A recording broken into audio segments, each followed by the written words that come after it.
Black coffee, 1 चमचा तूप आणि त्यासोबत व्यंकटेश माडगुळकरांची एक गोष्ट. ही आहे माझी परफेक्ट मॉर्निंगची डेफिनेशन. नमस्कार मित्रांनो, मी रोहित साळुंके. 5 बदाम आणि 2 अक्रोड खाऊन मी ग्राउंडवरती आलो. वॉर्मअप सुरू केला आणि रनिंगला सुरुवात केली. आजही 5 किलोमीटर पूर्ण केले, पण स्पीड मात्र थोडा कमी होता. आज 2026मधले 10 किलोमीटर पूर्ण झालेत, फक्त 2016 किलोमीटर राहिलेत.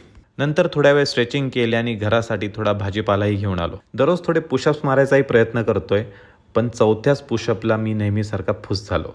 आज ब्रेकफास्टला मस्तपैकी बॉइल्ड एग व्हाईट्स होते आणि त्यासोबत एक पेरू खाल्ला.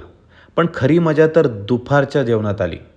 त्यात मस्तपैकी वाफवलेले कोथिंबीरची वडी आणि त्यासोबत दही होतं. काय मजा आली.